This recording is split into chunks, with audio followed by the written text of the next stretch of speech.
नमस्कार विद्यार्थियों, पौधार ग्रुप ऑफ एजुकेशन में आप सभी का हार्दिक अभिनंदन। आज अपन यहाँ देखेंगे तटीय मैदान एवं द्वीप समूह।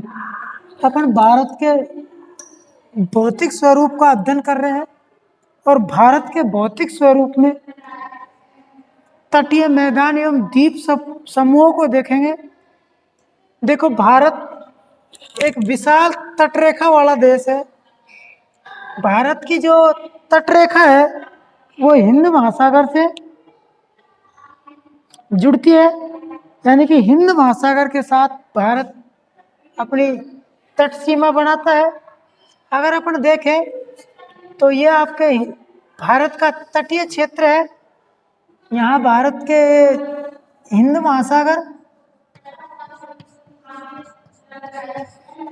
महासागर स्थित है।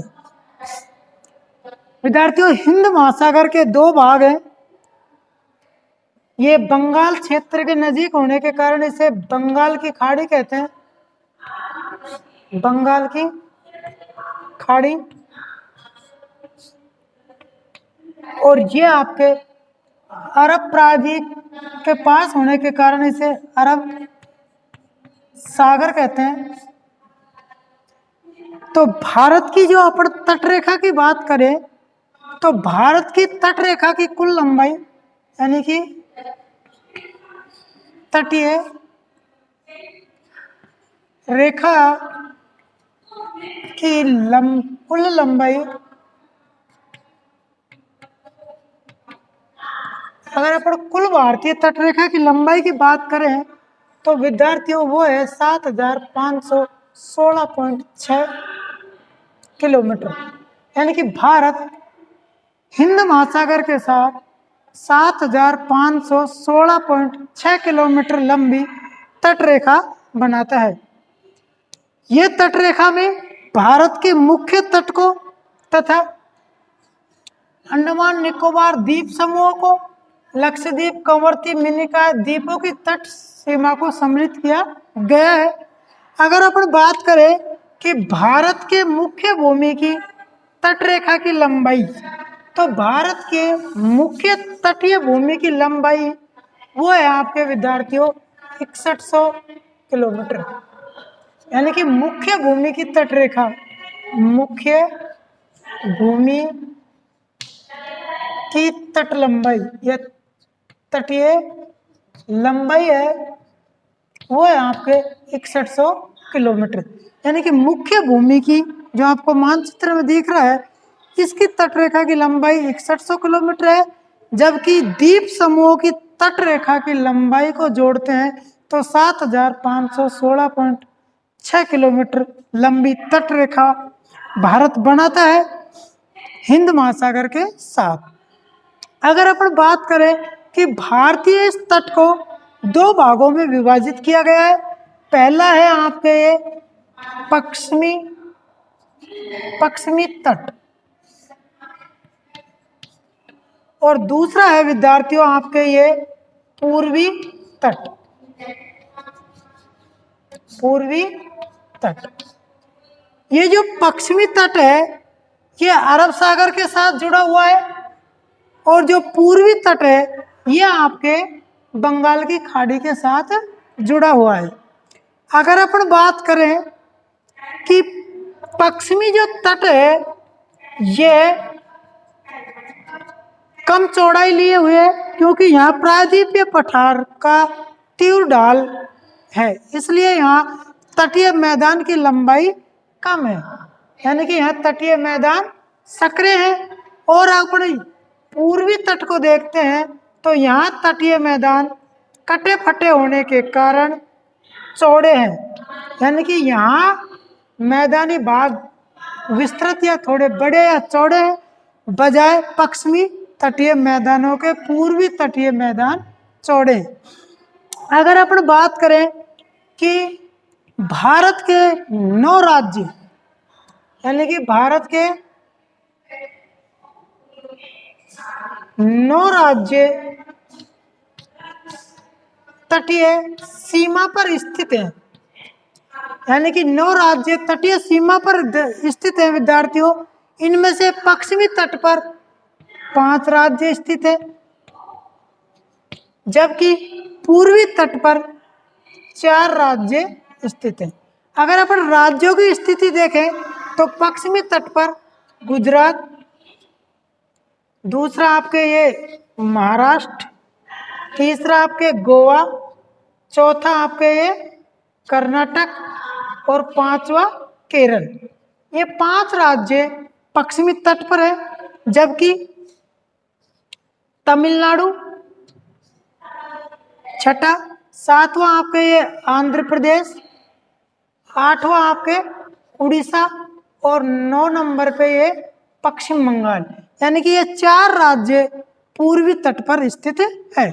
यानी कि भारत के 9 राज्य तटवर्ती सीमा पर स्थित है, जिसमें 5 पश्चिमी तट पर और 4 पूर्वी तट पर स्थित है। पश्चिम बंगाल, उड़ीसा, आंध्र प्रदेश, तमिलनाडु पूर्वी तट पर है, जबकि गुजरात, महाराष्ट्र, गोवा, कर्नाटक, केरल ये भारत के पश्चिमी तट पर स्थित राज्य हैं। आगे अपन बात करें कि इस तटीय क्षेत्र को कई भागों में विभाजित किया गया है। अपन यहाँ देखते हैं कि सबसे पहले अपन पूर्वी तट को देखते हैं, तो पूर्वी तट का जो विभाजन है वो इस प्रकार है। इसको पश्चिम बंगाल के तट को अपन उत्तरी सरकार तट कहते हैं, पश्चिम बंगाल से, और उड़ीसा के तट को उड़ीसा से, और ये आपके आंध्र प्रदेश के तट को इसका नाम है उत्कल तट। और फिर आपके ये तमिलनाडु के यहाँ पर इसको अपन कहते हैं कोरामंडल तट। यानी पूर्वी तट के ये 3 भाग हैं। सबसे पहले उत्तरी सरकार तट, उत्कल तट और कोरामंडल तट। यानी कि तमिलनाडु में कोरामंडल तट, ओडिशा में उत्कल तट, और गोदावरी नदी से महानदी के मध्य यहाँ इसको बोलते हैं उत्तरी सरकार तट। इसी प्रकार विद्यार्थियों यहाँ कांडला पतन और गुजरात के इस क्षेत्र को अपन बोलते हैं